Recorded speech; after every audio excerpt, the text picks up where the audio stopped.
between winning and losing.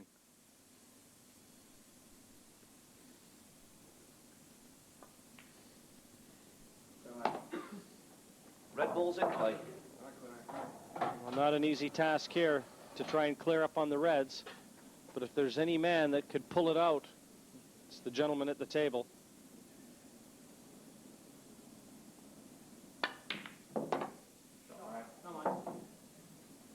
Yeah, once again, his problem here is the red and the black on the bottom left-hand corner pocket. The other four reds are very easily potable, but to run the rack here, he needs to develop them too. I'm sure he's going to be looking to leave an angle on the red that's on the very bottom of the table, close to the black spot, if you like, on a snooker table. That's going to be his ball to develop the other two.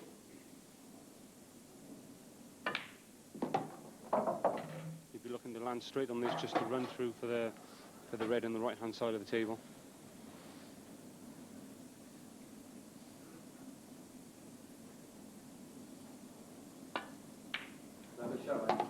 He's such a confident player. Every time he strides to the table, it's in attacking mode. Just bump the yellow out of the way here. Yeah, that's a tremendous shot, Jim. Exactly what Rob said he was going to do.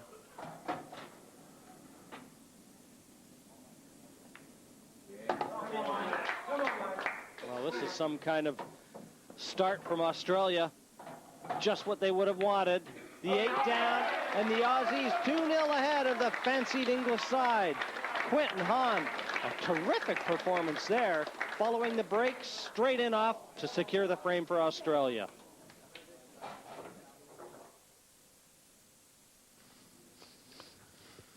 Tim Shelton breaking off.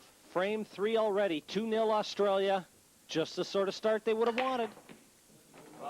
Other than that, that's a showstopper. Certainly is, Jim. What can Phil make of this? Young Phil Harrison, a star of the England team, as we all know. He's got to make good with this visit.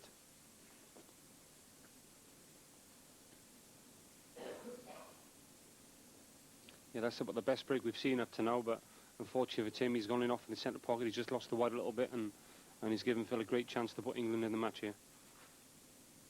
And reds or yellows, all wide open.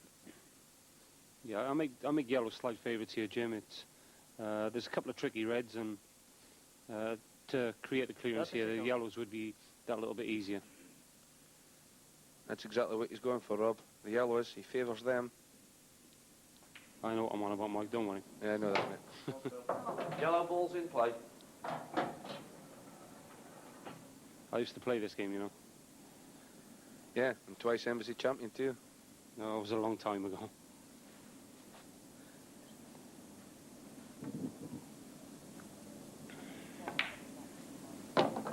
Well, you can expect a Christmas card now in the mail, Mike, just mentioning that Rob was a 2-time Embassy champion. And no one more qualified to be sat here beside us and talking about this. What a miss there from Phil Harrison.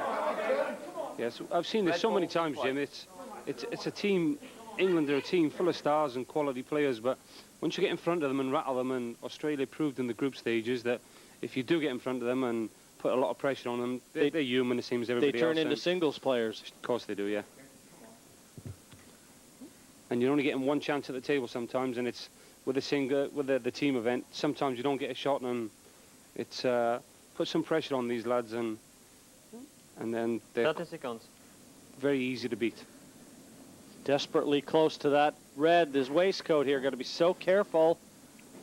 He's less than an inch away from it. Well, I think he was overstretching there, Jim. He wasn't happy. Well, these pockets looking a little bit unforgiving in this third frame.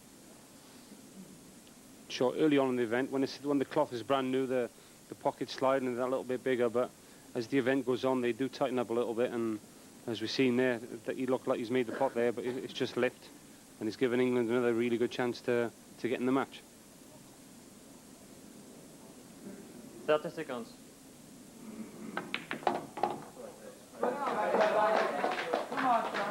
Yeah, it's quite a clever shot Phil's played there. He's cleared the left-hand corner pocket because that's what he's aiming to put the the yellow and the black.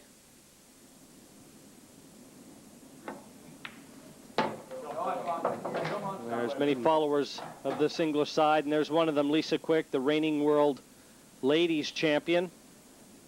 The Embassy champion here to defend her title. And Phil Harrison looking to keep England on track, much to Lisa's enjoyment, I'm sure. I'm not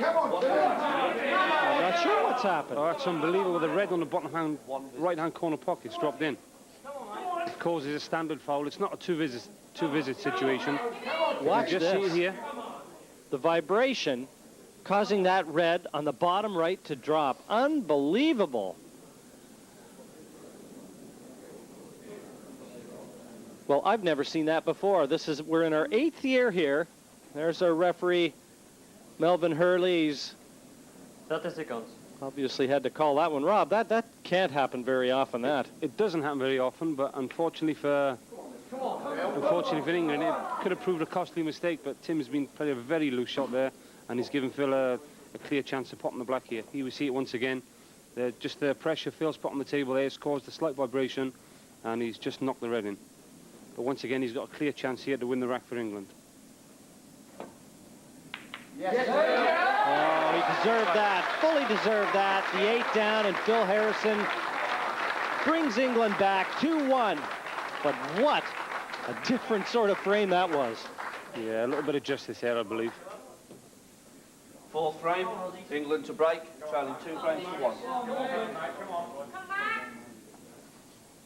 Mick Hill breaking off for England now, up against one of the stalwarts, really, for the Australian side, Mark Williams. And Mark Williams led the tables for Australia. Of the 30 frames he played, he won 21 of them during the round-robin stages. He had the best average of the whole team. So a tall order for Mick Hill. Red ball's in play. Yes, we've seen a lot of Mark in the group stages, and he's been so solid all week, and I'm sure he'll be looking to put a really good performance in the final. But once again, you need to get to the table, and early stage here would appear that Mick's got a relatively easy rack here, but there's still a little bit of pressure out there, and I'm just sure Mark will be looking to get to the table. He's played a good shot there for Rob. Sure. Again, there doesn't appear to be a problem. The hardest red he's got is probably the red on the right-hand corner pocket, but that's going to be reasonably simple to get to, because he's going to leave the red on the left-hand corner pocket his last but one ball. The red in the right-hand corner pocket will be his last ball for the black in the opposite corner. I'm sure that's the route he's going to be looking to be take, but once again... You follow that, Mike? Yep, totally agree with that. 30 seconds. Lost me after the second red. A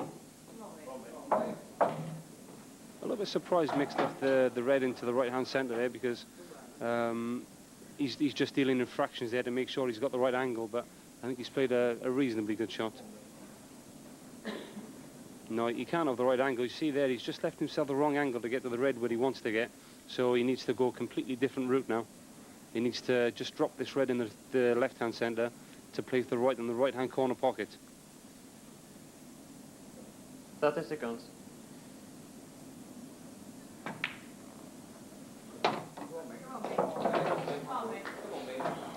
Lee Kendall, Darren Appleton there now looking on. He'll be following Mick Hill. He's hoping that he's going to be seeing a 2-2 scoreline as opposed to 3-1 behind.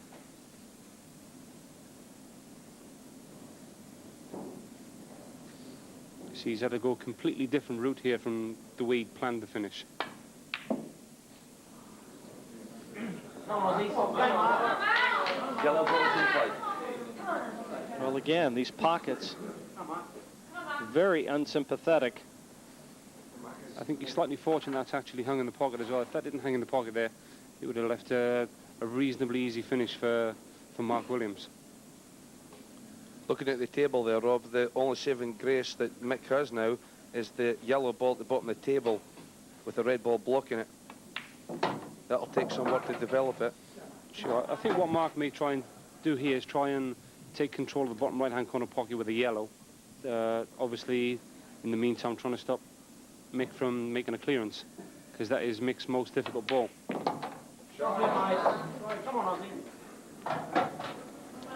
Well, he could look at it right here. Yellow down the right cushion if he does decide to guard that bottom right pocket. I'm not sure you want to do it now, Jim, because if he hangs the yellow in the pocket, he's leaving Mick a chance of cutting the red across the bottom rail to make a plant. So I think he's chose the right option. You try and cover it with this one. The white's on the left-hand side of the table. Yeah, that's a much better option. Sure. Come here, Mike. Come on, Mick. He just didn't want to leave the white on the right-hand side of the table to allow Mick Hill to cut the red over. But I think he may just have left the double here. Oh, the door's still open there. There may be enough room there for that yet red to sneak past the yellow.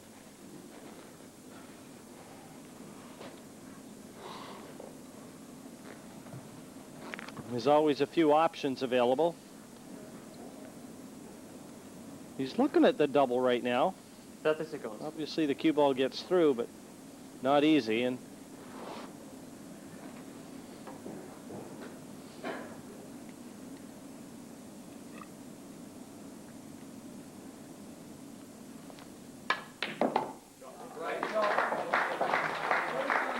Yeah, that's a great strike.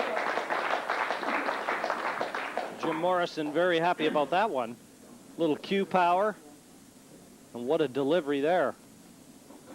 Yeah, he's cued straight through that one. It's a beautiful strike.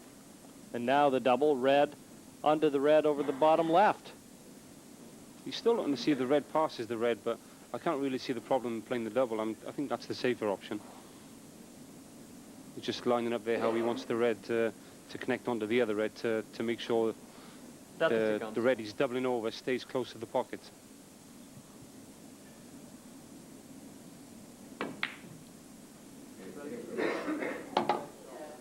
Has he left it on though? Just cut the red a little bit thin, and he's let the white get away from him too. Yeah, this is a much harder shot now. Can he see enough of the red to get it in? I think he can make the potting angle, Mike, but I'm not dead. Yeah, he can make the potting angle, but the white's travelling too far away from the black to make it comfortable. He just wanted to contact this red a little bit fuller, and then the red he's doubled over would have stayed on the pocket. Still possible, but a lot more difficult than it should have been. 30 seconds. Well, he's made the pot and he's developed the black, Rob. Well, Mick Hill bringing England back. They were 2-0 down. They've won the last two, and now it's all square in this best of 21 men's final.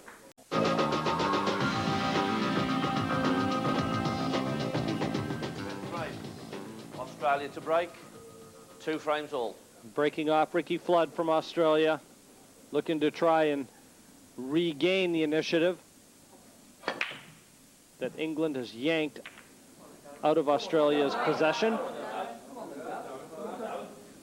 Open table. Well, the Reds look big favorite here. Yeah, he hasn't really got into the break at all there, Jim. I think he's just trying to make sure the white doesn't go in off and give control to England. But you can't really afford to do that. You really need to be hitting the balls as hard as you can and making a ball to get control of the rack. Well, he's going for yellows. Sure, That yeah. yellow must pass bottom right between the two Yellow reds. balls in Sure, play. yeah. I think he's going to be either just trying to cover the pocket, or he'll take the yellow probably off the 2 reds, and that'll clear the pocket. Oh, there you see, you can play it off that red on the right-hand side of your picture. That's exactly what he's doing. Yeah, he's just picking off the 1 red here, Jim. Oh, no, he's tried the 2, as I said, but... Yeah, they just haven't settled yet, the England team. I'm not sure what it is. I think they're a little bit wary of the Australian team. They know they can be beaten, and it's showing in their performance, have they now? Yeah, sorry for interrupting there, Rob. It was the same during that magnificent semi-final between England and Wales. They had flashes of brilliance from time to time, but the majority of the game they just couldn't quite find that top gear. Well, they get another chance. A little quicker than they would have expected. That's the last thing you can afford to do. When you play in England, every single little chance you get, you really need to punish them. Otherwise, the more you give England chances, the more confident they get, and they'll just steamroller you.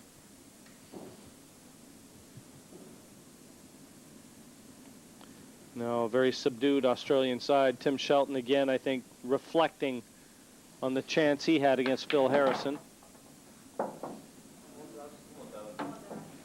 Now another problem for Australia, the two reds on the left side of the table that are wedged together. They'll have to be developed. Yeah, I think he's very quickly left himself the angle off the yellow on the corner pocket to develop the red that's the yellow that's tied up to the red. I think this would just be a soft screw, develop the, unless, oh, the yellow must go.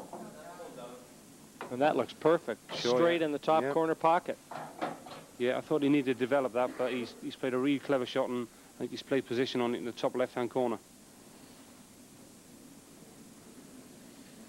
What do you think, Rob? Looking to pot it, the long pot into top left corner and hold the white to push the yellow into the bottom left?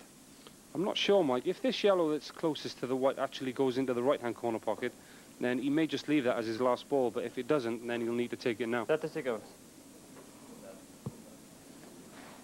We'll tell this yellow obviously does go into the right-hand corner pocket, so the way he's going to go about the finish here, leave that yellow till last. That's going to be the easiest ball to get on the black. Yes, he's weighted up, and this really isn't going to be too difficult at all after that good yellow. No sure. This looks like yellow into the centre. Last but one yellow into the right-hand corner pocket, leaving a very easy yellow to get under the black. Oh, once again, this is early nerves from the England team. You'd never ever see Darren Appleton missing a pot like that. They're obviously feeling the pressure. This is so simple a pot. It's unbelievable. You would never ever have Darren Appleton to miss that pot, and the red was there as well to make the pocket that much bigger. Well, I've had the privilege now for the last 3 years to watch all the top players, including yourself, Rob, on the World and European Championships, and I've never seen Darren play a shot like that. That early 2-0 lead that Australia took in, I think it's got to the English team. 30 seconds. Sure, this is early nerves, but once again, Australia really need to capitalise and punish England for making mistakes like that. Will he play this red off the yellow into the center pocket to clear it? That's definitely the shot, Jim. Whether he's got the angle at the moment, I'm not sure, because the white may be travelling away from him. But that's definitely the shot. He needs to develop that red that's closest to the yellow, and this is the best chance he may get to do it.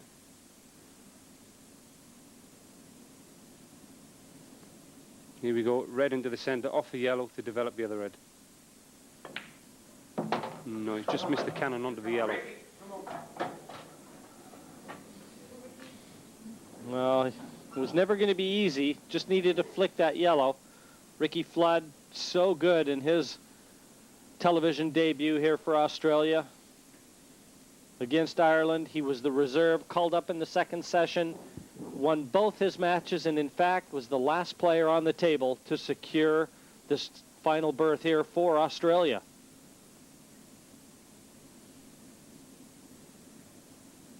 Thirty seconds. A super pot once more, but it's not really benefited him in what he's trying to do. He's tried to take control of the bottom left-hand corner pocket, because that's where Darren has a yellow, which is going to be his ball to get under the black. A little bit unfortunate there.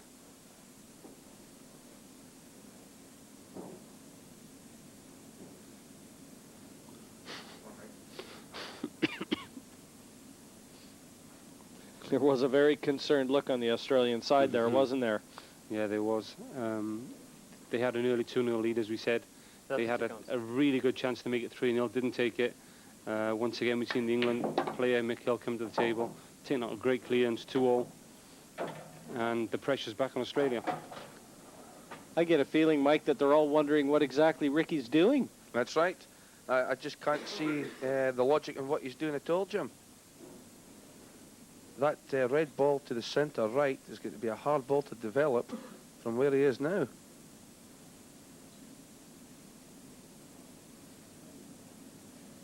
And where the yellow balls are lying, if Ricky does make a mistake here, 30 seconds. then I'm sure Darren Appleton won't make two major mistakes in one frame. Is he trying to double this into the opposite center? That's what he's doing. I'm not sure this shot's on, Jim, to be honest.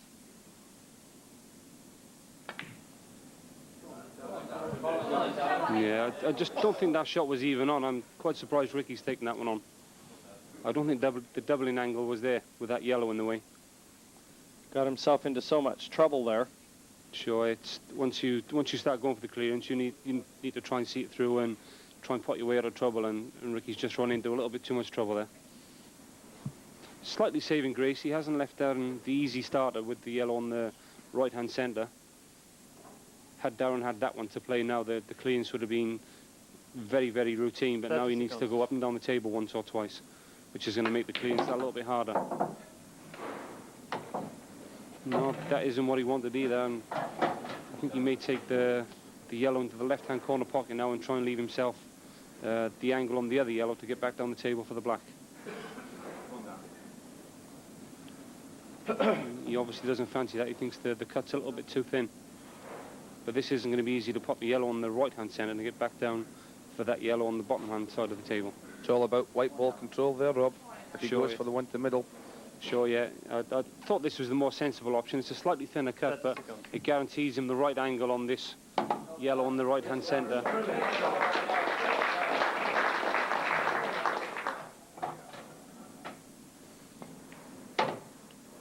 He's let that one get slightly away as well. This is a little bit harder than it needed to be.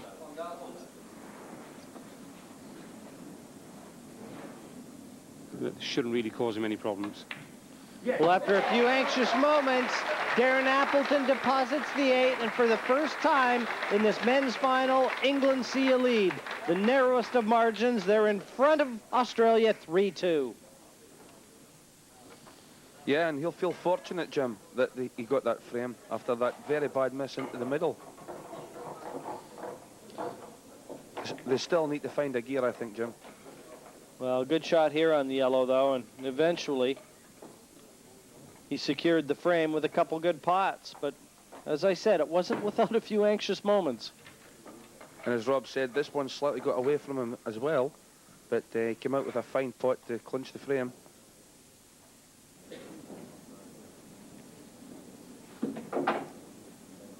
Australia just doesn't quite have the sort of grit and determination that you see from the English side. They're all so good. It doesn't matter what player comes out. All the other boys have the utmost confidence in them, and with Australia, you just don't get that same sense. Well, I was watching them during that last frame, Jim, and I mean, they're in this final. It's only 4-2, and they look very dejected, looking up at the stars. 7th frame, Australia to break. Sure, once again, once you look at the England lineup, every single one of them prolific big tournament winners, every one of them, and there's not many teams you can say that about. Well, virtually England, the only team that's ever been in that situation. Good break off from Sean Budd here. Open table. This is the sort of break you want. Powerful left-hander, leaning into that break shot with the cue.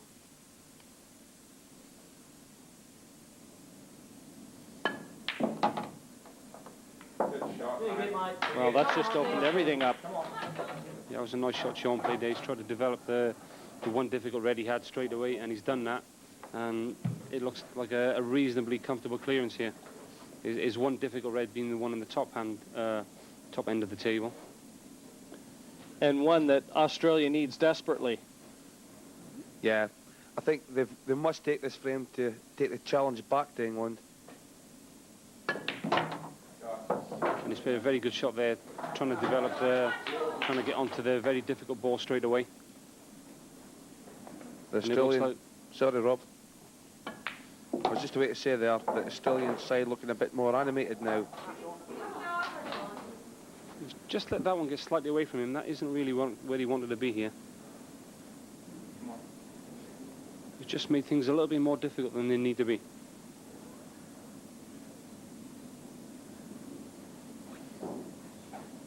Lots of supporters for the Australian team as well. Members of the ladies' side. Once again, that loose shot he played from the red in the top half of the table is causing him a lot of problems. He needs to manufacture some sort of shot here to pop the red into the left-hand centre, slight screw round 3 angles for the final red into the right-hand corner pocket.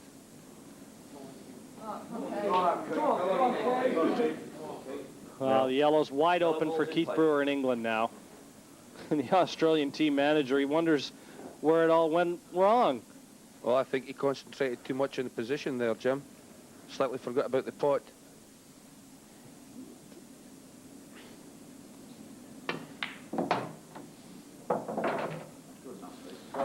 Yeah, and I can't see Keith making any mistakes here. No, with reference to what you said, just as the frame started here, Jim, I think, in my opinion, Keith Brewer's one of the top 3 one-frame specialists in the world. Tremendous anchor man in any team. Won all his frames in their win over Wales. Didn't have to play his final one, but he's always there, and what a memorable frame he played last year against Ireland in the final, where they secured victory 11-10. The snooker that Keith Brewer played there, well, they'll talk about that for a long time under immense pressure. Now, what about that miss? Yeah, he's made a mistake, but it's not that bad, you know.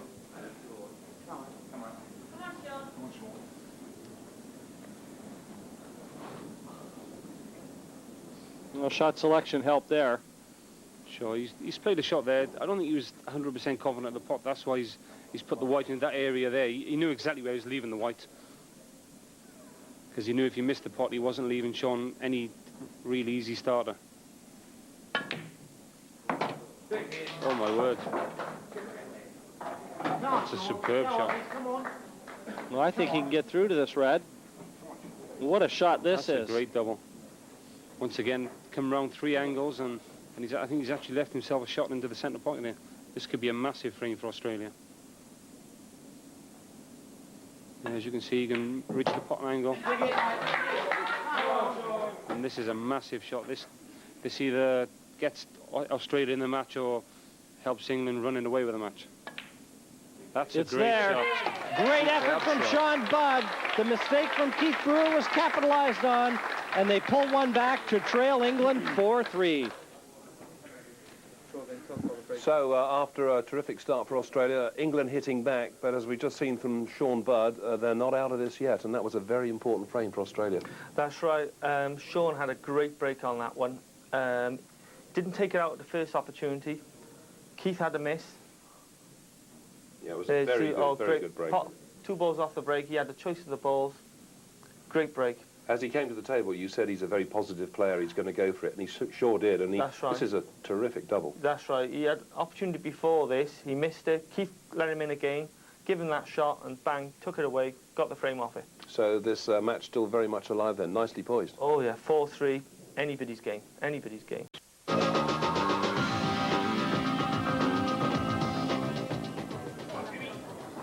Frame 8, England to break.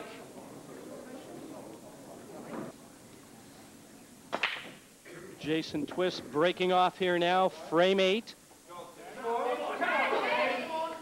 Open table.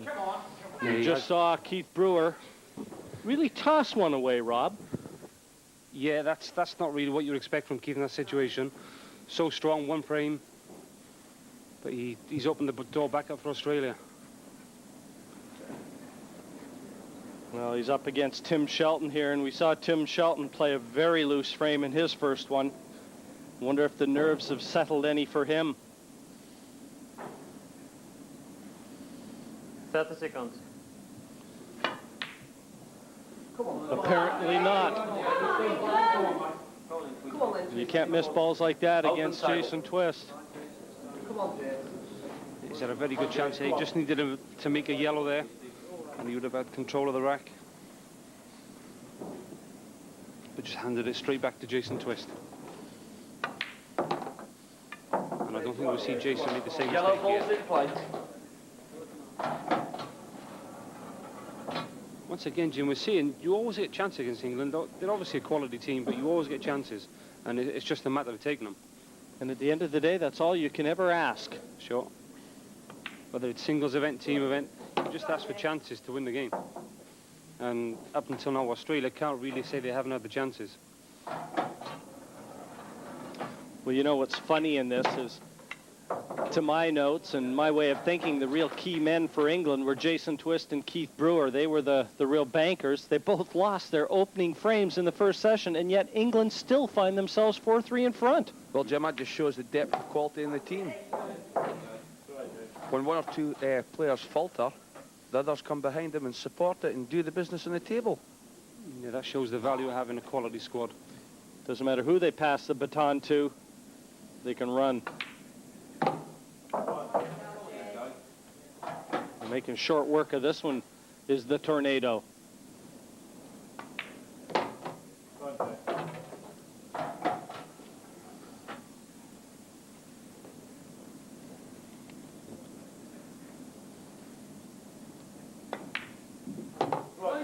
And this 8 to reestablish that 2-frame cushion for England. Down it goes, and England now 5-3 in front of Australia, courtesy of Jason the Tornado Twist. Young Chris Melling from Keighley. They call him the Keighley Q-Boy. Most of us call him Lala. 9th frame. Australia to break. Australian 5 frames to 3. Well, breaking off.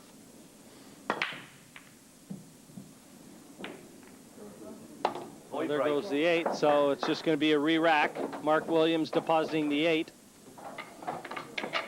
You don't see that very often, but, you know, I can tell you guys that in North America, if you do that and make the 8 all by itself, it's a win. I think that's what Mark Williams would have been hoping for there. But he'd be delighted to see the black one in there because it didn't really... Sorry, what's that?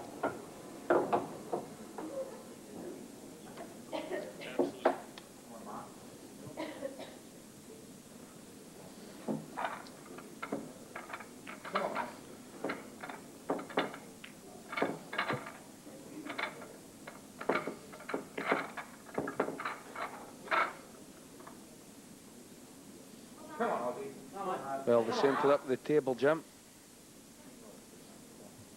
What can they do with this second Same opportunity? player to restart the frame, no penalty. Mark Williams kicking off frame 9. Needing something very positive with which the Australian side can build on. He's trying to Open produce table. it, and it didn't come in the form of that break. Open table now for the Keighley Q-Boy.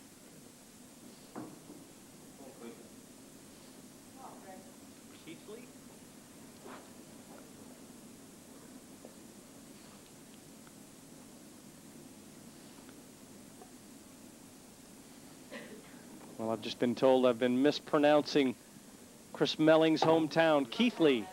My apologies Red ball's in play. to all the residents there. And to the ones that might be here supporting him and the English side.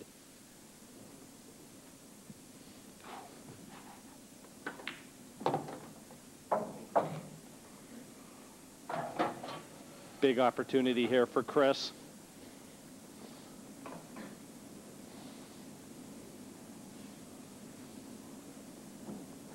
Just a quick check, I think, to see the availability of the Reds at the bottom of the table as he looks.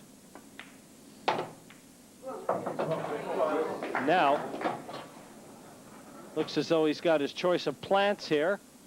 Well, that one red will pass the bottom half of the pocket. Certainly, Rob, that's one option, but he's got the plant just left of the black here. Yeah, a quick glance at that, Jim. It doesn't look like the plant on the 2 reds on the left-hand side of the table is available, so he'd be putting the red nearest to him, maybe canning the yellow out of the way and trying to even angle to screw the white into the black to develop the tricky red. And he looks like he's got the perfect angle on that one. This would just be a soft screw trying to make contact with the black to develop the tricky red and leave himself on the other red. Just looking at there, the angle he wants to contact the black. A 5-3 lead enjoyed by England. Little different stance. Oh, he's missed the cannon there, but he's been a little bit fortunate. He's still left himself on a red. Yes, trying to cannon the 8 as you suggested, Rob.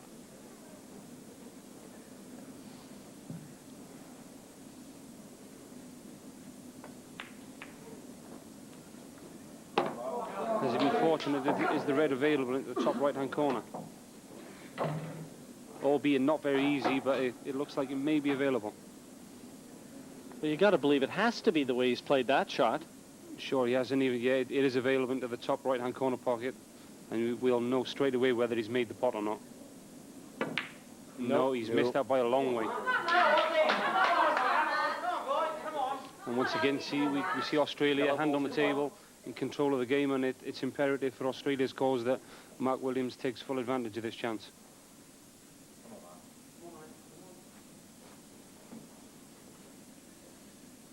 I'm going to try and extract the foul early. Develops the two awkward yellows, and in so doing, laying the snooker. This won't be a difficult escape. Sure, Mark's not really concerned here whether he gets the two visits or not. If he does, great, it'll make the clean slot easier, but all the yellows are available, and he's just hoping now that Chris doesn't actually fluke the red and get on the black.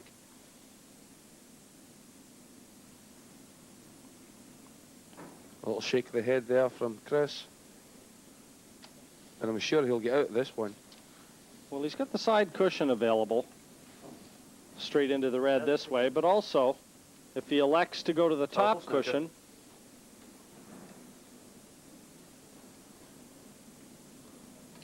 well, if he likes to go to the top cushion anyway, got a few extra lines there. Well, he elected the easy escape.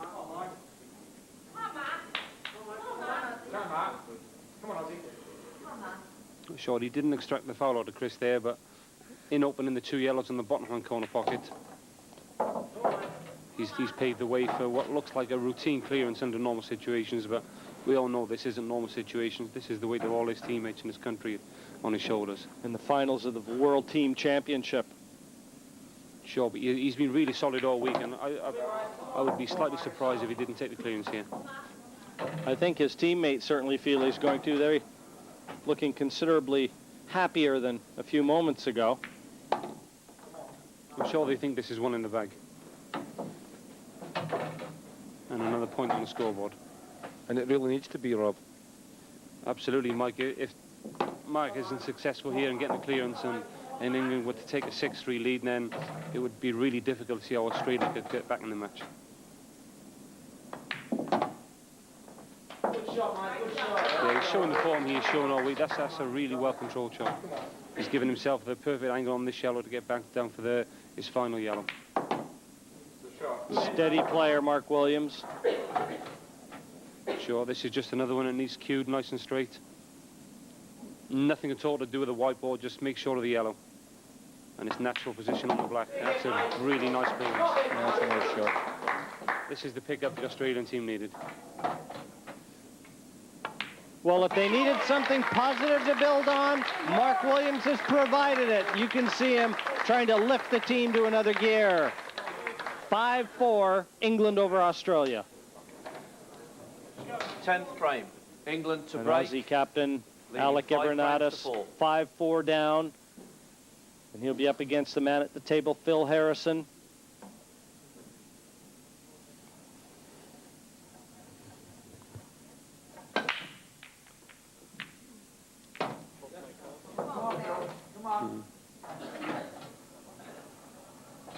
Yellow ball potted.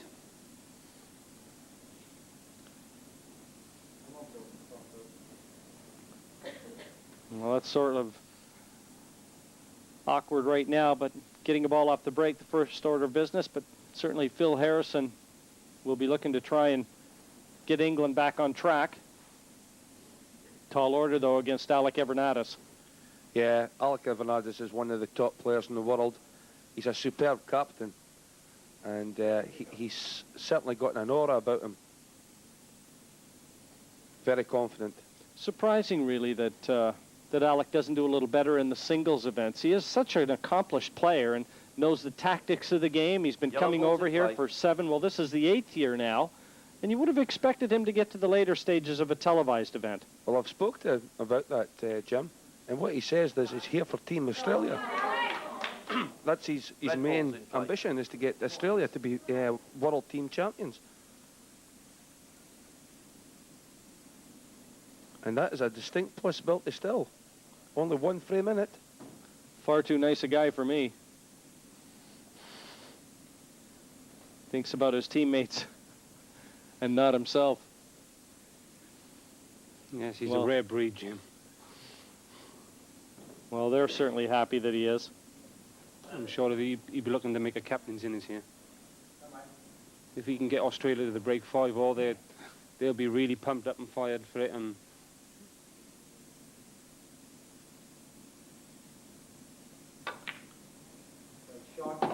Great shot there. that's a super pot, and he's developed one of his bad reds as well. See, he just soft screw off the side rail and knock the red out. Alec took out Jason Twist in session 1. And there's the tornado right there. He can tell you how well Alec Evernatis can play.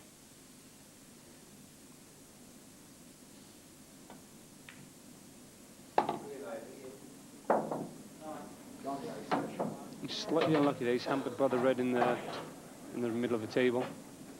That cue ball just inching past that red. Stopped a couple inches shorter, he would have had a choice and been firm favorite. Now he's got a little more work to do than he would have liked. And he still does have that difficult red on the right-hand side of the table as we look.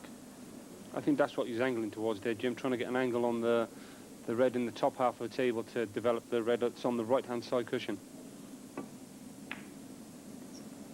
If he can cover the pocket there, he would have been happy, but he's just let that slip away a little bit. Difficult cue in mind, that wasn't easy. No, always awkward when you're cueing just like that. Well, what can young Phil Harrison do here? Well, he's got the same problem over on the right-hand side. His yellow is there as well. So for him to try and win at this visit. Yeah, he's faced the same problem as Alec had. He's got the difficult yellow on the right-hand side of the table. And if either one of them is going to run the rack, they really need to develop the bad ball. But it's Phyllis at the table, and he's got the first opportunity to do it.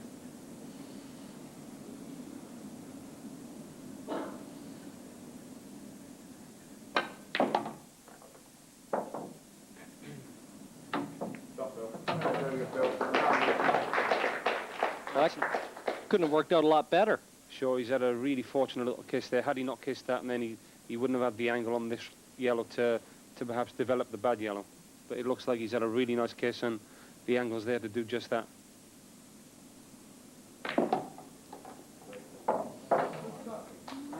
That's slightly unfortunate.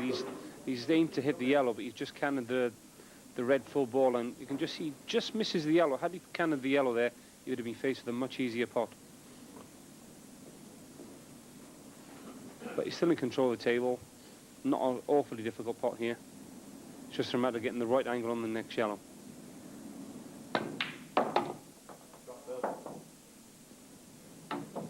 And he looks to have done that very well. That's an excellent shot, Rob. Nice control on the white ball there. And slightly hampered by the red too. He's cued that one very well.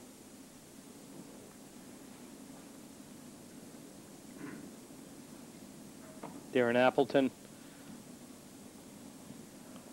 really into this one.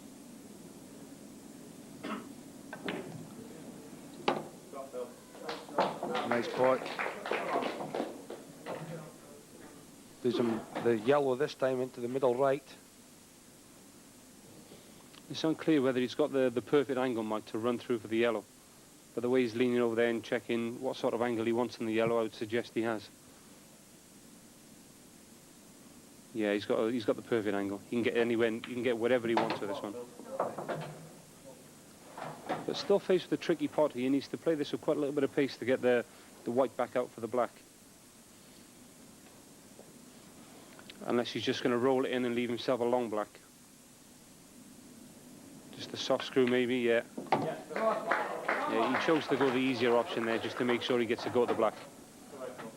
And he hit that very well. Yeah, didn't even touch the sides, as you can see. Here we go, the black left-hand corner for a 6-4 England lead. Well, the black goes down. I think Phil Harrison thought that he had missed it. And after 10 frames, we see a 6-4 lead to England in this race to 11. Well, that's a fascinating place to take a mid-session break. It really is looking good for England. Australia just a little bit up against it now. I mean, they would have wanted not to have lost that last frame. That's right. If they could have kept 5-all, then they're in the match. They're in the match. But 6-4, it's favouring towards England at the moment, and they need to keep them pegged back. Have you seen much evidence of nerves from both players? Oh yes, all the way through. There's been little snibbly shots around. Yeah, the boys on commentary were making the point that they've seen possibly the nerves really getting to them because this is the final of the World Team event and it's not quite like anything else. That's right. This is the big one. Both teams want it so much, but sometimes the pressure builds up. Now, obviously, Australia got good hopes after they resume because Quinten HANN is back in, the defending world champion. Not been over-convincing, perhaps, but I just wonder how you maybe will anticipate that one will go. He's playing the European champion, Mick Hill. Yeah. And a great contrast, you know. They're both great players, and it'll be a good game to see. Smashing. Thanks very much indeed, Neil. There we are. The players are taking a break. We shall do the same. See you again very soon.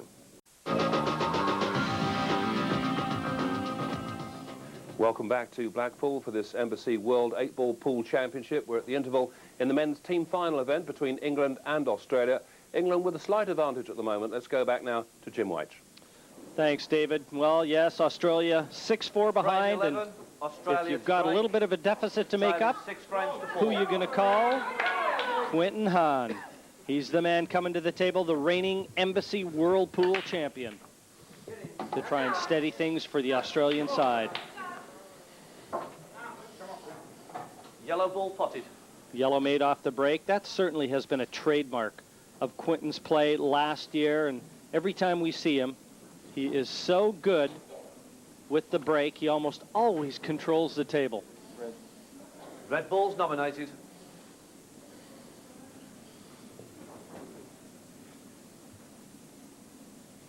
But you have to feel that this could be a turning point. If Australia is to have any hope of wresting the crown, well, as I'm speaking, Quinten HANN uncharacteristically misses the long color.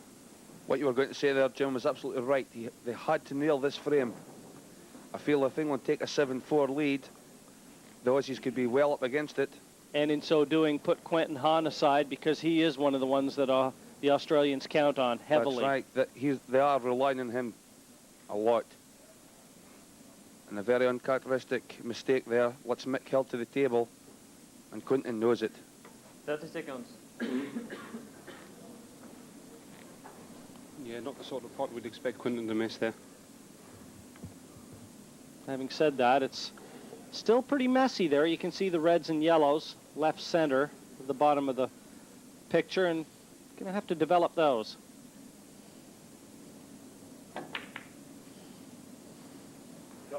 There's one thing about these Embassy World Championships, teams and singles events, they always come with their surprises. And one can only wonder if this isn't going to be another one, a major shock, possibly on the cards, but still all to do for Australia. And Mick Hill is there to ensure there are no upsets. Sure, Mick just exercising his rights there. If anyone is unsure what happened there, Quinten actually potted the yellow off the break. He's nominated reds, and as he hasn't potted a red off the break, he needs to make a red to make them his own. He hasn't done it, so it still leaves an open table for Mick. 30 seconds.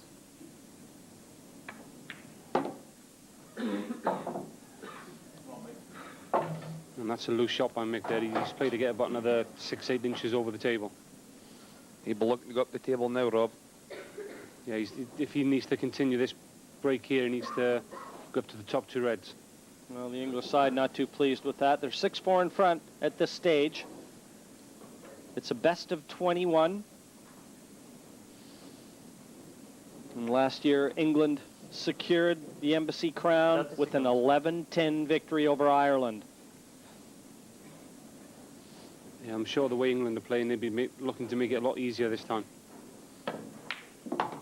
Good recovery there. That's a great pot from Mick. And he's left himself the right angle on this red as well to continue the break.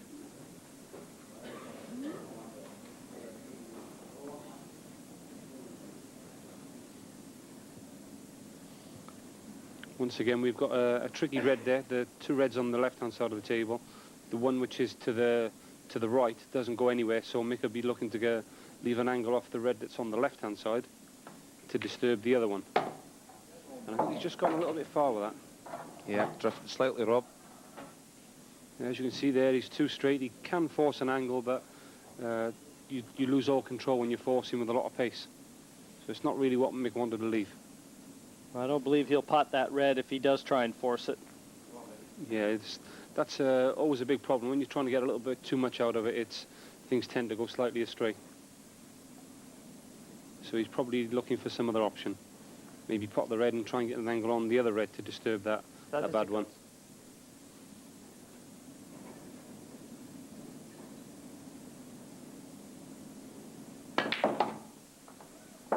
Yeah, as we were saying, he's tried to get a little bit too much out of it, and he's left himself in no man's land.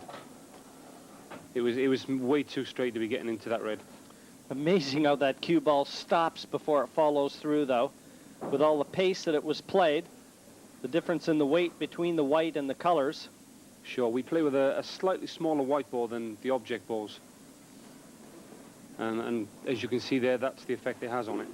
When playing with a lot of top, the white does stop for a split second, and then the top takes its effect. Well, he's played an aggressive shot there, Rob. I'm just wondering if he's got to go for a wholehearted pot the top left here. Yeah, he had to, Mike. He committed himself to the clearance. There was no point in trying to consolidate there. It was all or nothing there for Mick.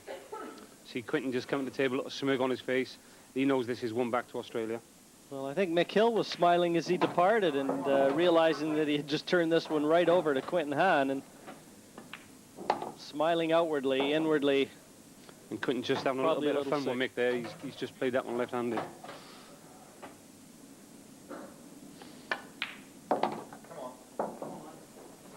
This won't take long. Shouldn't do. There is still one more key shot to play. He needs to make sure he gets the correct angle on the yellow here. And that's what he's done, Rob. To leave himself the right angle on the top yellow to get back down for the black. It's all about angles, this game.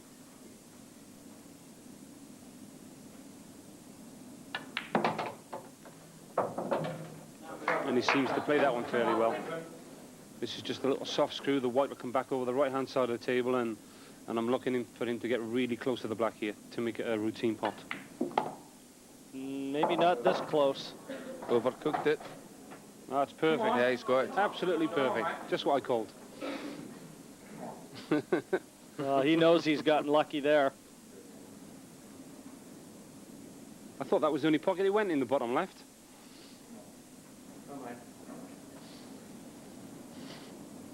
No, he's smiling, but if he misses this, I don't think he will be. And he has.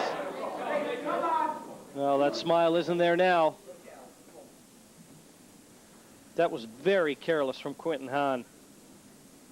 He's had a lot of room to play there on the right-hand side of the table, and he's played a really loose shot, got too close to the black, and he just handed the initiative back to England. But he's got a tricky little pot here to start off his clearance, with no natural angle to get on the other red. So this is by no means easy, but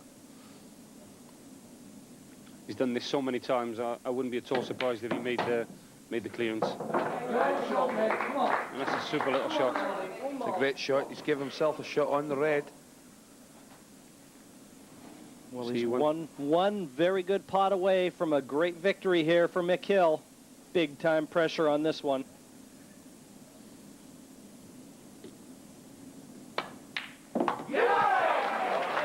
How about that? Once again, it was just about cueing straight. There was nothing to do with the white ball.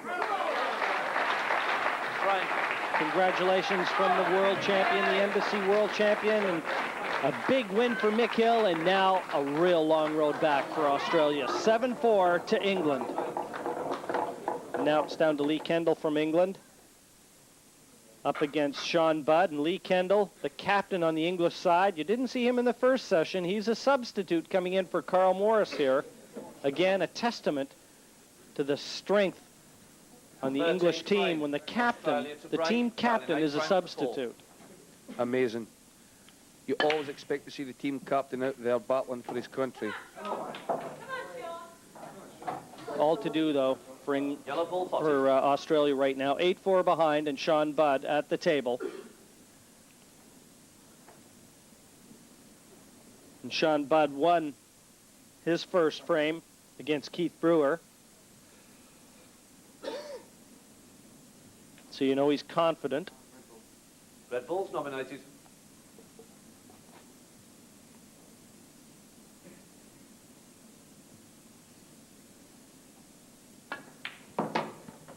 Red Bull's in play.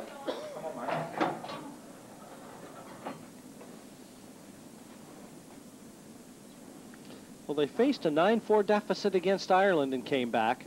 So who's to say 8-4 behind here can never count them out?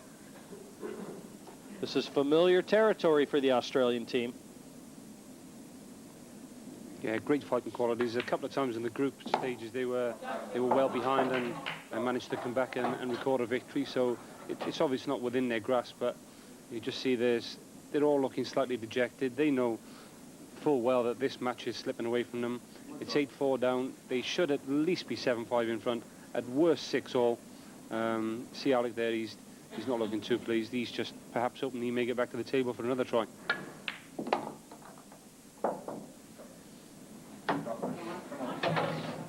Well, we got a quick look to the heavens there, possibly hoping for a little divine intervention.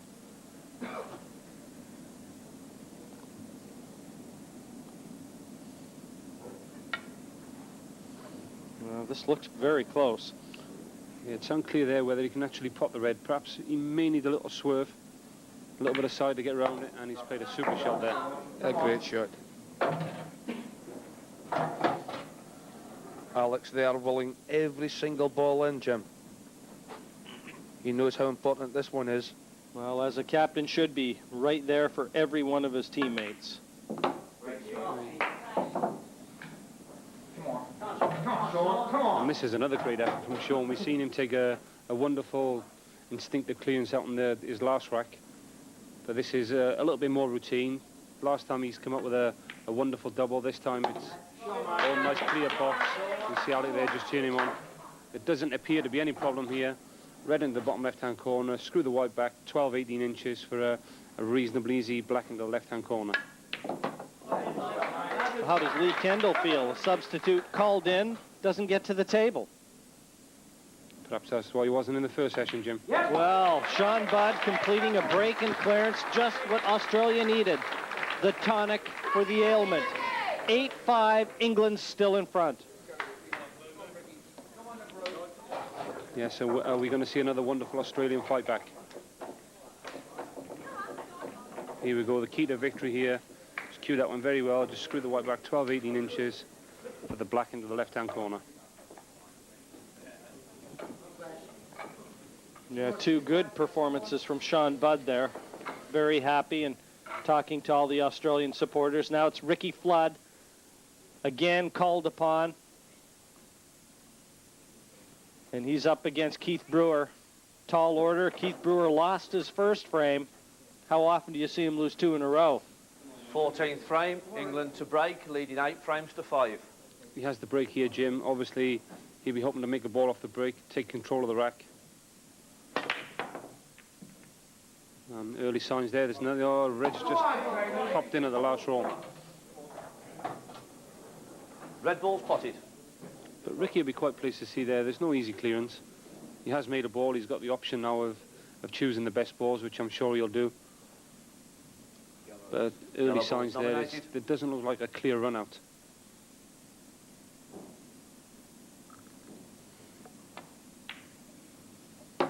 Yellow ball's in play. Certainly a face of determination there, Rob. He knows what he's got to do. He's done it all so often. Sure, and I wouldn't put any money on Keith going for clearance here. I think he may just stun the yellow into over the left-hand corner pocket, put the white behind the black and pile all the pressure back on Ricky. It's a great shot. And in so doing, covering up all the reds. That's why he's such a great team player, Keith Brewer. Total snooker. Win at all costs. Absolutely.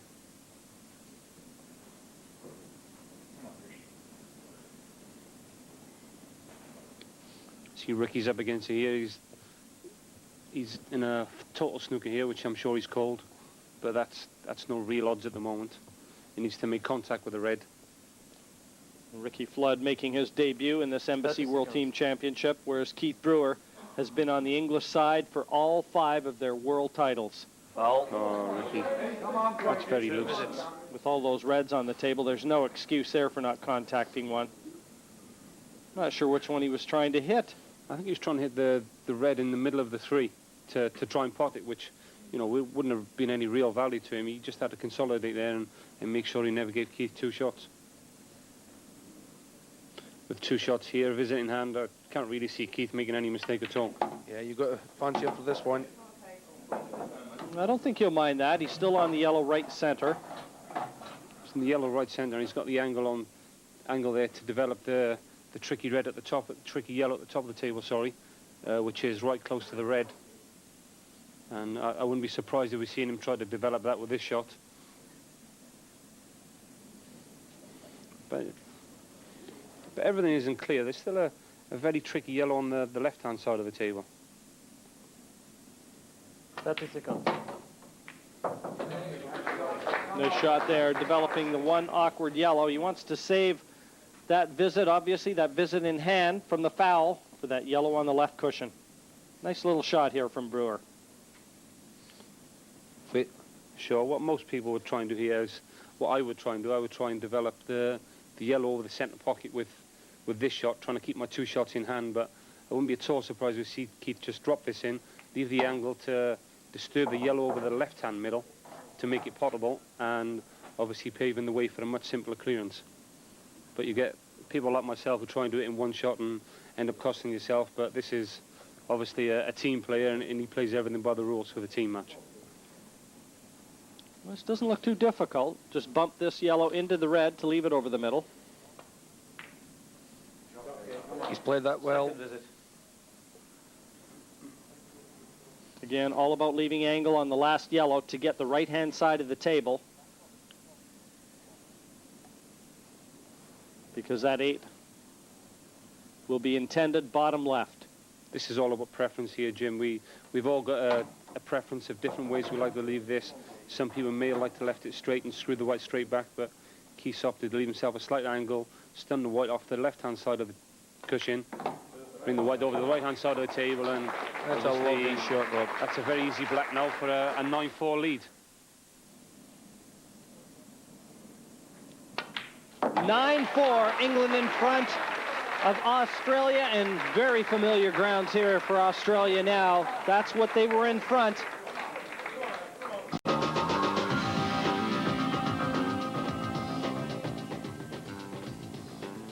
Frame, Australia to break, trailing 9 frames to 5.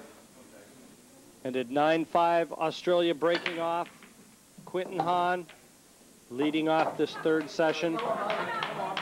Red He's and yellow. 1-1, 1 frame lost, Red 1 ball's in play. to the win column.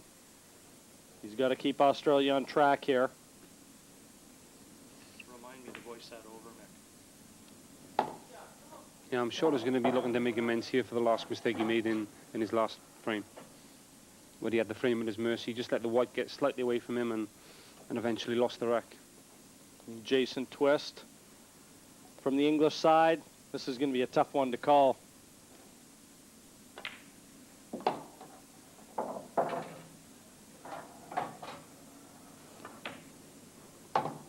Very quickly here, Quinten's got himself in a position where the clearance is on.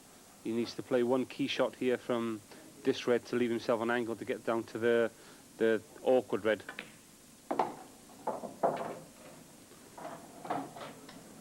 And that looks to be just about perfect.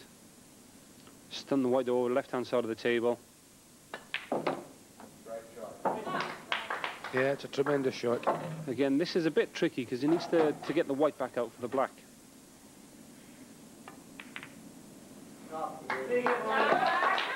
Just about like that. And he's played the double kiss to perfection. And very quickly, back again. 9-6 now to England. Australia still in with a shout.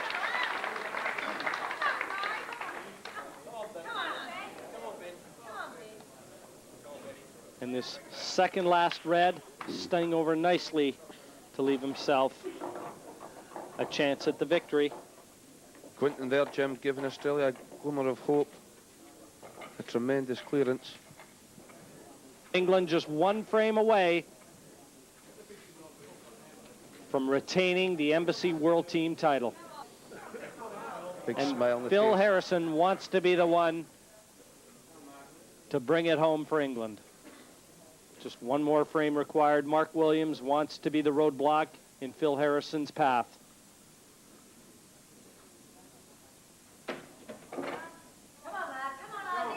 Yeah, Phil Harrison, one of the nicest Nicest lads you could ever wish to meet. Nobody really got a bad word to say about him. Goes out of his way to be nice to everyone. 10 frames to 6.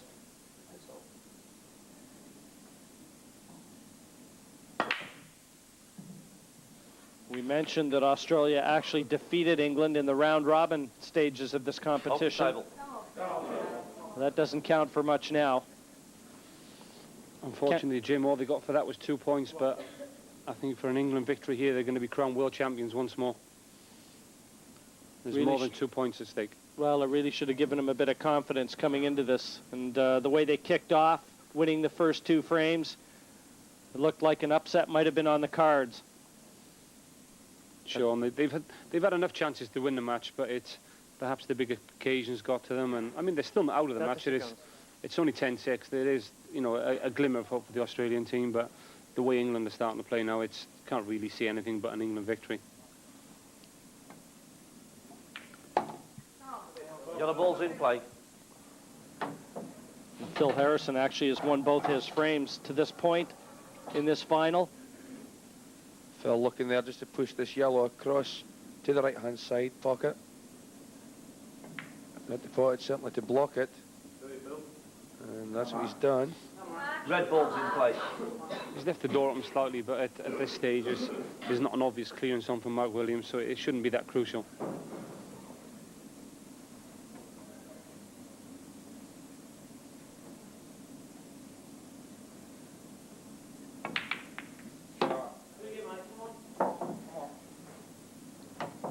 That's a good confident plant there by Mark. He's dislodged the yellow out of the way and opened the pocket up for the remaining reds. But once again, I don't think we're going to see anything rash here. Just perhaps cover the pocket, because Phil's actually got 3 yellows there, which are going to be unpottable with that bottom corner pocket covered.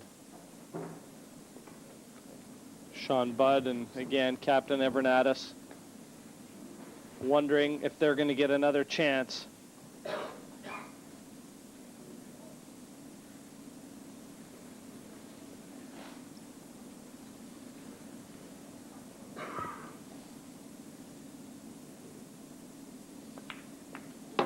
Foul. 2 visits. You've just seen Phil concede the foul there, and in doing so, throwing the gauntlet down to Mark Williams, saying, "There's your 2 shots. Do with it what you can." He's not the best position for Rob to take advantage, I don't think. No, that's the reason Phil's given the 2 shots there. He knows deep down the clearance isn't there, and he's just basically letting Mark see what he can do. Because Phil's taking control of the bottom right-hand corner pocket and put himself in a very, very good position.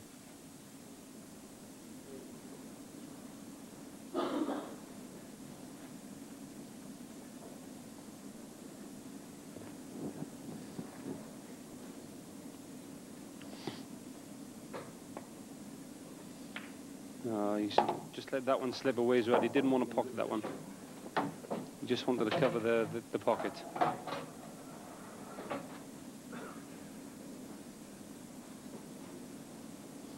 Things not looking particularly good at the moment, Mike. I've got to agree with you, Rob. A lot of work to be done here. With the scoreline as it is, the confidence isn't high. And here we go. Phil with an opportunity here to develop these balls to his advantage. As you say, Rob, he's got complete control of the bottom right-hand corner.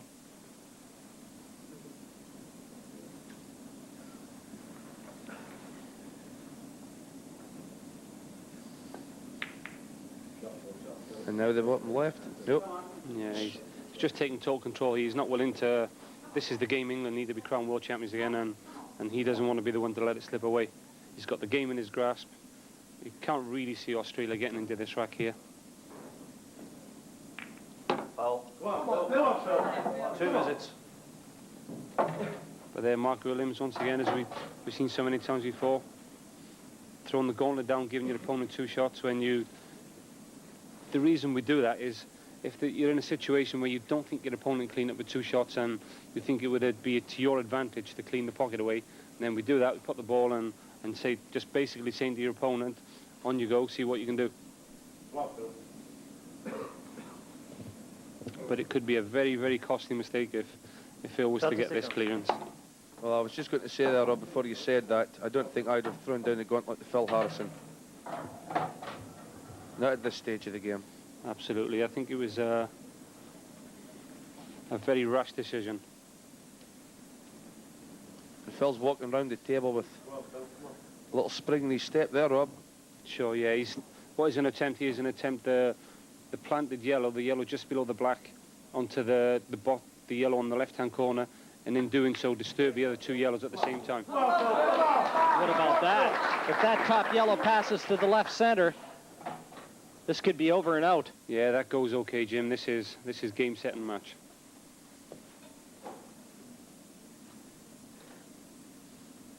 This is yellow into the left-hand center. That's in. Easy 2 yellows, 2 visits in hand. Cannot really see any mistake here. As you said, at the top of the frame, Rob, couldn't happen to a nicer guy. Absolutely, yeah. Very pleased for Philly. He's won the frame that's crowned England's world champions again. But all in all, we must really say it's a great England victory. They've really deserved it. They've been in scintillating form all week. Once again, look at them, a line full of stars, managed by Jim Morris. And who could really stop this team winning this year?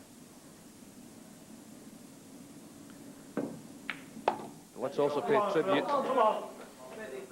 All it really has to do here is just bump the 8 into the side cushion and out over the middle. Doesn't Sure. need to attack it here. Absolutely, 2 visits in hand. He's not gonna make any rash decision and try and pop the black in 1 visit. He's just gonna, as you say, Jim, bump the black off the side rail, off the cushion about 6-8 inches for the black into the right-hand centre. There you go. Done to perfection. Second visit. And the second visit in, and this for the title. The 8 goes down, and Phil Harrison and England have retained the World Team title. The Embassy crown stays in England. A great victory, 11-6 over a very game and fighting Australian team. So it's congratulations then to England. They're the Embassy World Team Champions. Neil Blake with me in the studio enjoying that action. You called it right, really. England too strong. That's right. Australia didn't take their opportunities, and it's going to be a very long flight home for them. 1 or 2 nervous moments for them. We said earlier they were making mistakes, but there was a little bit of inexperience too, wasn't there? You were making the point when Ben Bolton was playing. They were desperate to tell him which shot to make, and he was just a bit too raw. That's right. There was a shot there where he could have played the black onto the red, popping the yellow, and he would have had the game killed off, but didn't know what to play and lost the game for it. So great victory for England. That means a lot to them because they obviously almost regard this as their own property. But it's a long journey back for Australia. No money for this, but you know, when they go back, it's just a sad feeling. Oh, that's right. It'd be awful long a plane for him. Yeah, and it does mean a lot to these teams, doesn't it? A lot of pride at stake. There's a lot of passion. We've seen it. That's right. In the end, who doesn't want to be World Team Champions? Neil, thanks very much indeed. More from him a little bit later. But right now, we'll go down to join Jonathan. Thank you, David. I think we'd have to call these guys the Untouchables. Home internationals, European champions, and now 6 times world champions. And I know one man who is particularly happy about this will be Keith Brewer. Congratulations, Keith. Thank you very much. Tell me about the match, because obviously you were confident coming in, and we talked to you beforehand, but it's one thing to be confident and another thing to pull it off. I think one of the hardest things coming into this tournament is that we always start the favourites, and we've got to try and live up to it. But the lads find it as a challenge, and especially like we lost to Australia a few years ago, and I think that was in the back of our minds coming into this match. And Australia played really well in the tournament. They beat us in the round-robin stage.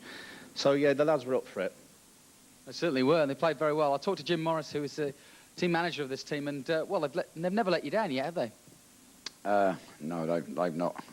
I can't praise them enough. But they're confident, but there's still some good teams to beat. Australia was one of them. They've already beat us, as Keith said, in the round-robin, and they were very good, and my commiserations to them. Well, congratulations again to all of you. A brilliant performance once again. 6 times world champions. Let's go to the presentations now with Alan Hughes. Thank you, Jonathan. And now we welcome the presentation party consisting of Graham Blashill, the Managing Director, UK Imperial Tobacco Limited, accompanied by our Tournament Director, George Harwood. Yes, the presentation party coming in. The familiar sight for England, I'm sure. The World Team Trophy, the Embassy Trophy, presented to Captain Lee Kendall. That's the Managing Director, Graham Blaishill. Just shaking hands with Lee Kendall. Very happy, Lee Kendall. His first look at captain, and what a performance by the England side. You just can't say enough for how dominant this team has been over the years. In its 8-year inception, England has won it 6 times. Unbelievable.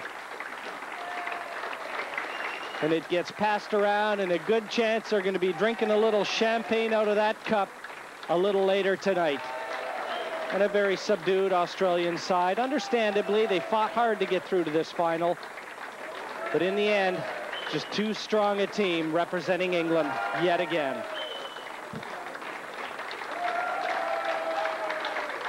And, ladies and gentlemen, let's not forget the runners-up, Team Australia.